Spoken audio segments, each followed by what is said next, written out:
Hello, I'm Rover, and you're about to listen to a chapter of the audio version of my book, The Moongazers, a pirate queer adventure story.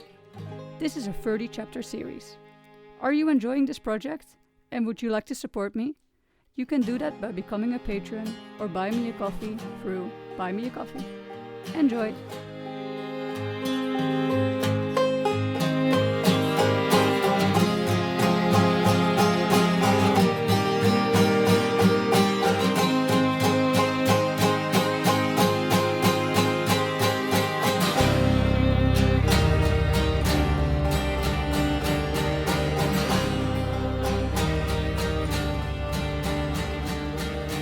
Chapter 14.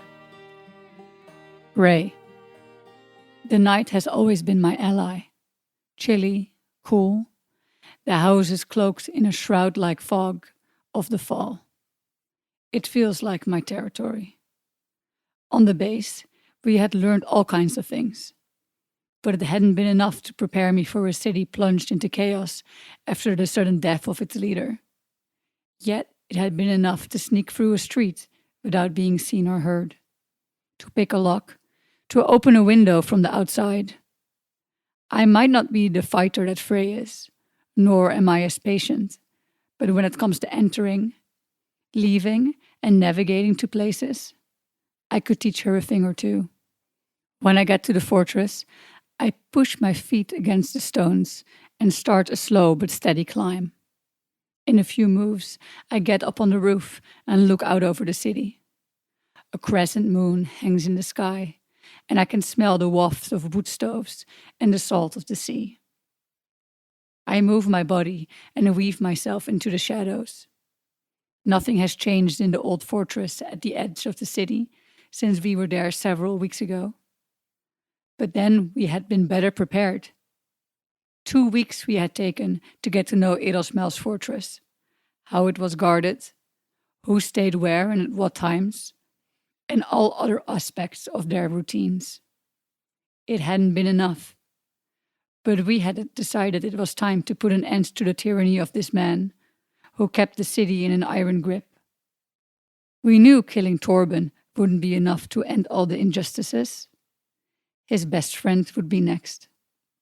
A man even more cruel, who enjoyed playing games with the lives of people. Mel had been a rich man with his own complex outside of town, but when the great change came, he took up residence in this fortress in the city, for it was close by and accommodated for a life without electricity.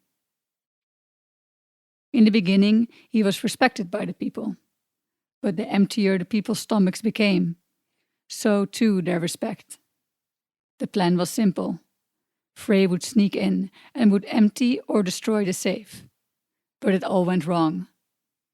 I had stashed sacks of coins in my bag and set the safe on fire as a decoy, but Frey didn't show up. Now, the fortress belonged to the Petersons.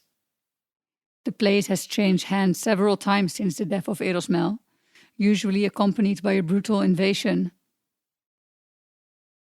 I continue my way up and throw myself over the outside wall. I land on the footpath behind the battlements, where the guards do their rounds to keep the city under surveillance. The moon throws shadows on the path, and I walk towards the tower where Edelsmel used to sleep, the tower where Frey killed him. Had Frey climbed the tower this way too, I wonder, while I press myself against the wall? The office doesn't have a glass window, just a cloth draped over the hole in the wall to stop the draft. There is no light, and all I can hear is the waves of the sea rolling against the cliffs below the fortress. I put my feet on the windowsill and carefully, noiselessly, climb through the window. I wait for 5 minutes, listening for voices or any other sound from the fortress. This late at night, the castle seems to be asleep. The guards must have their eyes elsewhere. From my bag, I take a candle and one of my favorite objects, a lighter. I put the candle on the floor, far away from the door and the windows, so that the light can't be seen from outside. I open the big desk that makes up about half of the room's space. There's a layer of dust on it. Clearly, it hadn't been used for some time. In the drawers, I find a variety of documents. How on earth am I going to find things about the moon? Drawer by drawer, I leaf through the folders and rapidly read their titles. Budgets, food distribution, infrastructure, correspondence. It all sounds boring and irrelevant. I remind myself that Eros Mel was best buddies with Torben, and if they were anything like each other, he wouldn't leave his most important papers in a drawer in his desk. At least he would make sure they weren't in plain sight. With the candle in my hand, I scrutinize the desk more closely and think to remove one of the drawers entirely. Gotcha, I almost exclaim triumphantly. I press a small circular button on the bottom of a drawer and push the lowest panel upward, so that the second layer in the drawer becomes visible. It contains a small folder with confidential written on it. I quickly put everything back the way I found it. If I had to leave in a hurry, I can just grab this folder and no one will know that anything had gone missing. I sit down against the wall and start reading. Eros.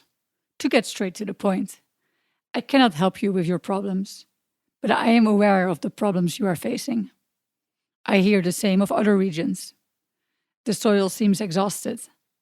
I've been told we have to nourish the soil first, but we don't have the material, the seeds, or the knowledge to do what is needed to feed all the people in the cities. Several parties are working on the problem. Melshaven has its port. Expand your fishery.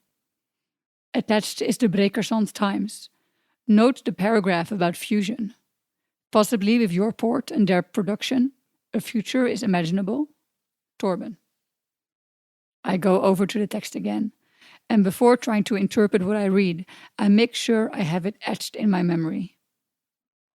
My friend, join the fusion.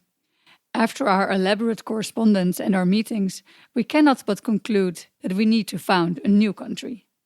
A safe place for our citizens, where there is order and where there is plenty. Only together we can solve our infrastructure problems. Join us voluntarily and together we will build the stream train we talked about. Together we will make sure the people of our city have food on the table. If you do not join us, you will find us at your gates. It is time to crawl out of your isolation and show the world that humanity can flourish again. That we can go back to the old days. That we can uphold the norms and values of the modern world. We await your response. Out of generosity, you have a few months.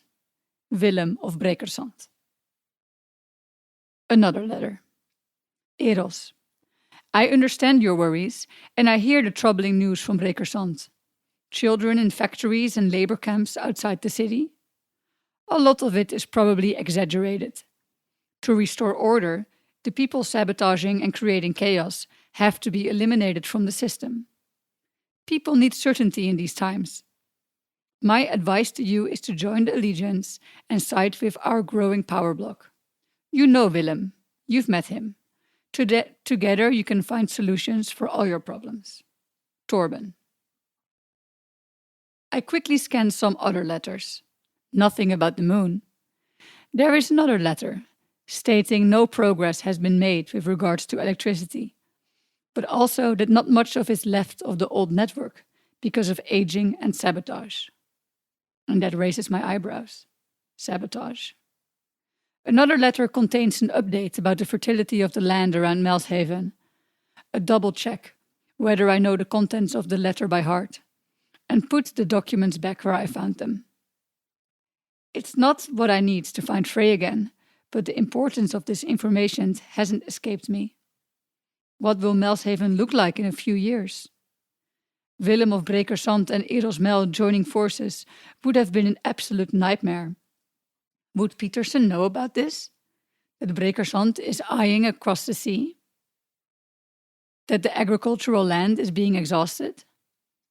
I blow out the candle and take a careful look past the cloth in front of the window hole and try to estimate whether I can make it out of there. It's hard not to think about the content of the letters, but now is not the moment. Now I have to get out of the fortress alive. Carefully, I climb out of the window and rest my feet against the stones of the tower. I haven't trained a lot in the past months, and I noticed a difference. 3 months ago, I would have done this without any trouble. But now I have to make an effort. That first climb has already pushed me to my limits, and I can feel my arms and shoulders tremble while I'm hanging in the air. Until I misstep. I fall down a meter and land on the foot of the tower. Oi! I hear someone shouting about 10 meters to my right. The voice reverberates around the tower. I hear footsteps running towards me, and I realize I have no choice but to start running myself.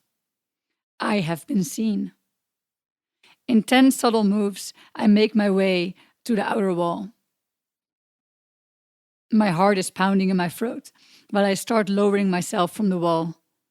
The footsteps have multiplied, and I can hear them approaching rapidly. I climb down and let myself fall the last few meters. I hit the ground, and with a somersault, I'm on my feet again. Over there, I hear a voice coming from the wall. It's the murderer! I quickly run down the street and make my way through several alleys, climb on a rooftop, cross the other side of the block, and then disappear into a park. There's no better place to hide than here, where the green and dark conceal me. Camouflaged with fall leaves, I see the city being combed by security forces in the light of dawn. When the sun is about to rise, I emerge from my blanket of shrubbery and walk home casually. I shouldn't have misstepped. I shouldn't have been seen. This hadn't just been dangerous for me, but also for Vitran and Sera. With feelings of guilt and disappointment, because I still know nothing about Frey's whereabouts, I take off my tattered clothes and lie down and get a few hours of sleep.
That consume my soul.